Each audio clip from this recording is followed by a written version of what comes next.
Okay, Lauren, so we've been working on using CBT a little bit here to kind of recognize that when we find ourselves in these situations and we have negative thoughts about the situations, it tends to affect our feelings in a negative way.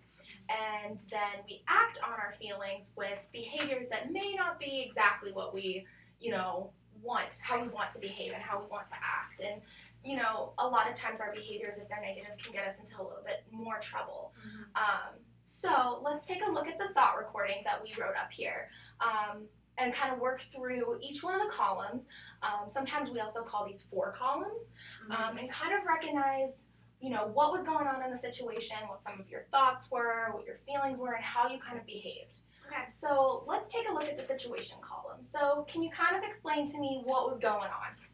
Okay, so this past weekend, my mom took my phone away.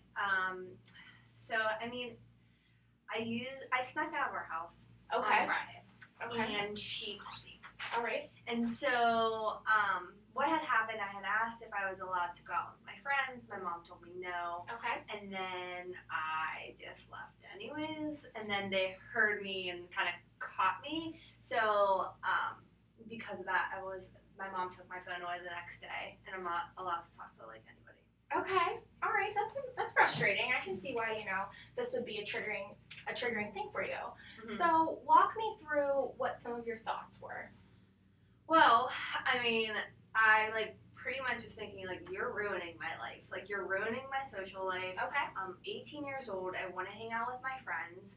And then I was thinking, she always does this to me. She always puts me in a situation where it's embarrassing. Now my friends are okay, why aren't you answering me? Okay. So I was upset about that.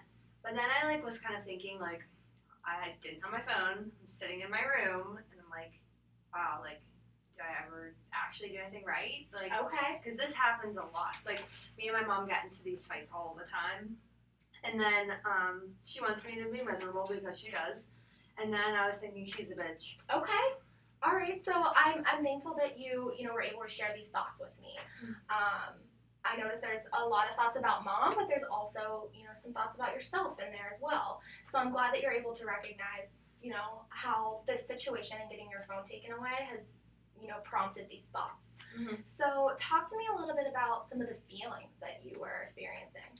Well, I was mainly pissed because I had other plans that I wanted to do this weekend, and I was telling my mom all along, I was honest with her about why I wanted to go on Friday, and she just wasn't hearing me. So I know what I did was wrong, but taking my phone really just cuts me off from everybody. So I didn't really feel like that was fair. So I was pissed off. I was annoyed with her. Sure. Because okay, what do you want me to do? Just sit in the house and talk to you all day? I don't want to do that. Okay. And then I was frustrated, and then I was angry. Okay, nice. I'm also noticing, I can see all of the pissed, annoyed, frustrated, angry. Those are really all about mom, really. But you talked about feeling like you never do anything right. Mm-hmm. Do you think there's an emotion that kind of prompts that feeling or that thought? Whenever I was starting to think about it, I started to feel really sad. I was disappointing my mom. Sure. So why don't we add that to the feelings? Because we want to recognize that maybe we were feeling a little bit of sadness. Mm-hmm. And how do you think, on a scale of 1 to 100%, how do you think you were experiencing sadness? I'd say about 60. 60%? So I was more angry. Sure. Okay, so we want to make sure that we recognize all of the emotions that we're kind of feeling. So really, really nice job working on that. So our fourth column over there are some of our behaviors, what we kind of did because of all of these things. So we kind of divided that up into two sections. And the first section is what you actually did. So talk to me a little bit about that. So whenever she actually took my phone away from me, I flipped out on her and I started screaming at her and yelling at her, and then I went upstairs and I slammed my door, and I slammed it so hard it kind of came up. Okay. All right. But then slammed it pretty hard. After that, I just kind of stayed away from her because I didn't want anything to do with her. Okay, so we just stayed in a room, didn't come out really for a while. Mm-hmm. How long? Pretty much the rest of the day. Okay, so the whole Saturday we stayed in our room. Okay. Yeah. All right, so that was the top part. Let's look at the bottom part, and that says what you wanted it to do. So talk to me a little bit about that. Well, whenever I was like up in my room and I was like by myself, I think like I started kind of thinking of like this stuff. Okay. And then I was like having thoughts of like, well, I don't do anything right, so I had like thoughts of like wanting to cut, Okay. and I didn't do it, but I wanted to. And then I was like thinking, well, I should just run away again. I mean, obviously it didn't work out the other day, but like, Right. but I just don't want to be here. Like, Okay. and have to deal with her. Okay, so Lauren, I'm so thankful that you were able to be honest with me about wanting to self-harm. And I'm really, really proud of you for not following through with those urges. Mhm. Was there anything that you were able to do? I know we've been talking a lot about some positive coping skills. Was there anything you were able to do to stop yourself from self-harming? Well, I just kind of thought like, okay, if I do that, then it's just one more thing that I have to hide from my mom, and like she already knows that that's something that I've been trying to stop doing, and I haven't been doing, and I haven't for a long time. Nice. So like, I just didn't really want to have to deal with the consequences of it. So I like, I don't know, I just put on some music and then I like journaled and. Nice. Lauren, I'm so proud of you. Listening to music and journaling, those are really, really good coping skills.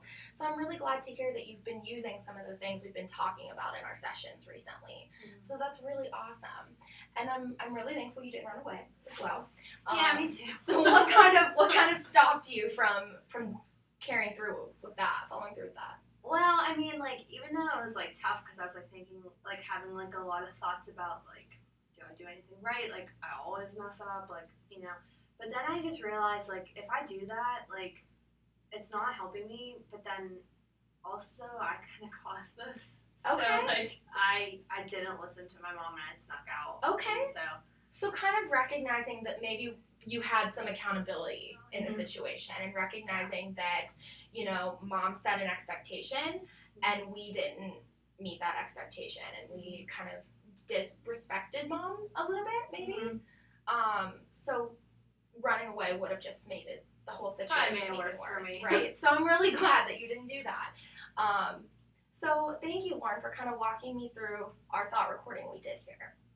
So today, I think what we want to focus on, if you're okay with doing this, is working through some of these thoughts and recognizing if a thought is rational or irrational. Do you know what that means? Mhm. Okay. So kind of just looking up there, what are you thinking? Do we think we're on the more rational side or the more irrational side? I say you're rational. Okay, all right, probably just a little bit, okay? So I'm actually going to provide you with a handout that has all the cognitive thought distortions on it. So if you want to go ahead and take a look at that, on that handout there are 17 distortions. It would be really helpful if you would, you know, kind of work through some of these and take a look at them between our session and the next session. Mhm. You know, we can kind of review. We could pick one every week if you want to, or like tackle like 2 or 3. Okay. But for today, I kind of just want to see if maybe you can recognize what these might be. Mhm. So let's start with the first one.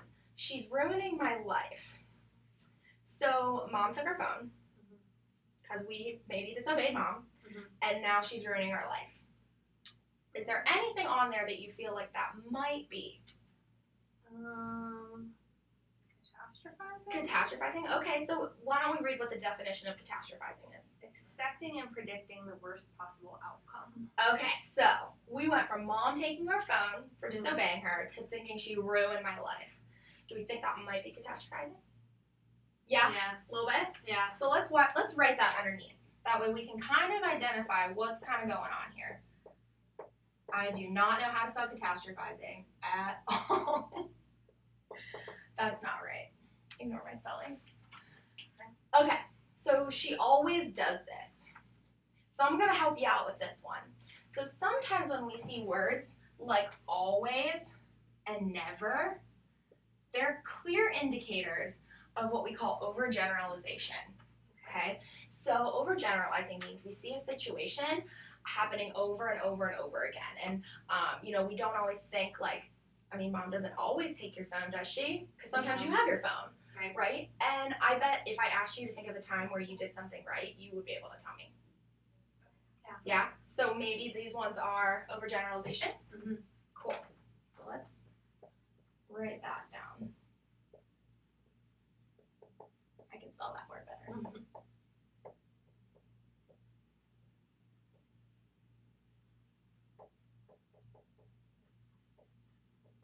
Okay, so let's take a look at this fourth thought. She wants me to be miserable. Can you pick anyone on there that you feel like that one might be?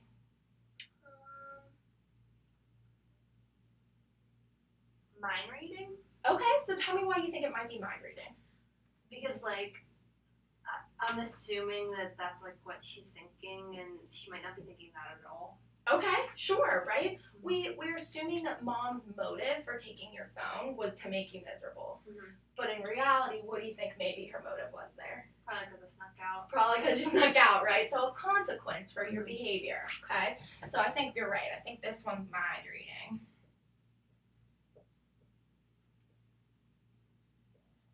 Beautiful. So then we have one last thought here. She's a bitch. So there is absolutely one on there that this definitely falls under the category. See if you can see what it is. Labeling. Labeling. So why do we think that's a label? Because I'm calling my mom a name. Yes. Anytime we kind of have like a name calling, we call somebody a bitch, a loser, a jerk, that's kind of indicates labeling. Okay, so let's write that one down too.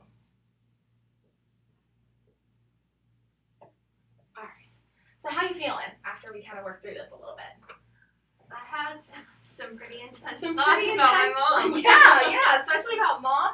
And even the one about you. Like, I want you to recognize that, I think maybe in our next session we kind of pick apart that thought a little bit more, because I think you mentioned that that's a thought that kind of pops up pretty frequently for you. Yeah. And sometimes when we have these thoughts that pop up frequently, there's a deeper meaning behind them, and there's something else we're just not getting at. So that's something we can explore if you're willing to in some future sessions.